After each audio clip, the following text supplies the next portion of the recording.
ಬೀಡಿಗೆ ಕೆಂಪೇಗೌಡ ಬಡಾವಣೆಯಲ್ಲಿ ನಿವೇಶನ ಹಂಚಿಕೆ ಮಾಡಿ ವರ್ಷಗಳೇ ಉಳಿದಿದೆ. ಆದರೆ ಬೆಂಗಳೂರು ಅಭಿವೃದ್ಧಿ ಪ್ರಾಧಿಕಾರ ಲೇಔಟ್ ಅಭಿವೃದ್ಧಿ ಮಾಡುವ ಗೋಜ್ಗೆ ಹೋಗಿರಲಿಲ್ಲ. ಇದೀಗ ಭಾರಿ ಟೀಕೆ ವ್ಯಕ್ತವಾಗಿದ್ದರಿಂದ ಎಚ್ಚೆತ್ತುಕೊಂಡಿರುವ ಬೀಡಿಗೆ ಕೊನೆಗೂ ಲೇಔಟ್ ಅಭಿವೃದ್ಧಿಗೆ ಮುಂದಾಗಿದೆ. ಕಾಮಗಾರಿಗಾಗಿ ಬಹುಕೋಟಿ ವೆಚ್ಚದ ರೂಪುರೇಷೆಗಳನ್ನು ಸಿದ್ಧಪಡಿಸುತ್ತಿದೆ.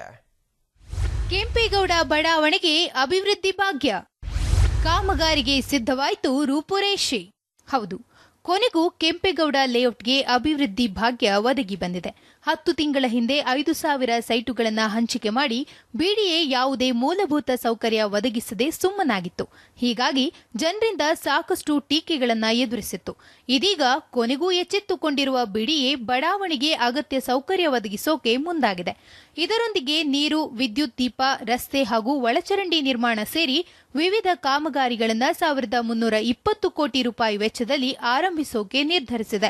ಕೆಂಪೇಗೌಡ ಲೇಔಟಲ್ಲಿ ನಾವು ಸುಮಾರು 4,043 ಎಕರೆ ನೋಟಿಫೈ ಮಾಡಿದ್ದೀವಿ. ಅದರಲ್ಲಿ ಈಗ 2,300 ಎಕರೆಯಷ್ಟು ನಮ್ಮ ಹತ್ರ ಪೊಸಿಷನಲ್ಲಿ ಬಂದು ನಾವೀಗ ಆಲ್ರೆಡಿ 5,000 ಸೈಟನ್ನು ಅಲಾಟ್ಗಳಿಗೆ ಹಂಚಿಕೆ ಮಾಡಿದ್ದೀವಿ. 2,120 ರೈತರಿಗೆ ಕೊಟ್ಟಿದ್ದೀವಿ. ಈಗ ಸೆಕೆಂಡ್ ಫೇಸನ್ನು ಈಗ ಶುರು ಮಾಡ್ತಾ ಇದ್ವಿ. ಈ ಮಧ್ಯದಲ್ಲಿ ಅಲ್ಲಿ ವಾಟರ್ ಸಪ್ಲೈ, ಸ್ಯಾನಿಟರಿ, ರೋಡ್ ಮತ್ತು ಎಲೆಕ್ಟ್ರಿಸಿಟಿ ಇದಕ್ಕೆ ಮೂಲಭೂತ ಸೌಕರ್ಯಗಳನ್ನು ಕೊಡಬೇಕಾಗಿದ್ದಕ್ಕೆ ಟೆಂಡರ್ ಕರೆದಿದ್ದೀವಿ. ಈಗ ಜೊತೆಗೆ ಸುಂಕದಕಟ್ಟೆಯಲ್ಲಿರುವ ಜಲಮಂಡಳಿಯ ನೆಲಮಟ್ಟದ ಜಲಾಗಾರವಾಗಿದ್ದು, ಇಲ್ಲಿಂದ ಕೆಂಪೇಗೌಡ ಬಡಾವಣೆಗೆ ಪ್ರತಿದಿನ 150 MLD ನೀರು ಪೂರೈಕೆಗೆ ಪೈಪ್ಲೈನ್ ಕೂಡ ಅಳವಡಿಸಲಾಗುತ್ತಿದೆ. ಹಾಗೆ ರಸ್ತೆಗಳಿಗೆ ಬೀದಿ ದೀಪ, ವಿದ್ಯುತ್ ವಿತರಣಾ ತಂತಿ, ಸಿಸಿ ಕ್ಯಾಮೆರಾ, ಒಳಚರಂಡಿ ಸೇರಿ ಅಗತ್ಯ ಮೂಲಸೌಕರ್ಯ ಕಾಮಗಾರಿಯನ್ನ ಕೈಗೆತ್ತಿಕೊಳ್ಳಲಾಗುತ್ತಿದೆ. ಇದಕ್ಕಾಗಿ ಇದೀಗ ಟೆಂಡರ್ ಕೂಡ ಆಹ್ವಾನಿಸಲಾಗಿದೆ. ಟೆಂಡರ್ ಪಡೆದ ಸಂಸ್ಥೆ ಕಾಮಗಾರಿಯನ್ನ ನಿಗದಿತ ಸಮಯದೊಳಗೆ ಅಂದ್ರೆ 18 ತಿಂಗಳುಗಳ ಒಳಗೆ ಮುಗಿಸಬೇಕಾಗಿದೆ. ಅಲ್ಲದೆ ಕಾಮಗಾರಿ ಪೂರ್ಣಗೊಂಡ ಬಳಿಕ 10 ವರ್ಷ ಅವುಗಳ ನಿರ್ವಹಣಾ ಜವಾಬ್ದಾರಿಯನ್ನ ವಹಿಸಿಕೊಳ್ಳಬೇಕಾಗುತ್ತೆ.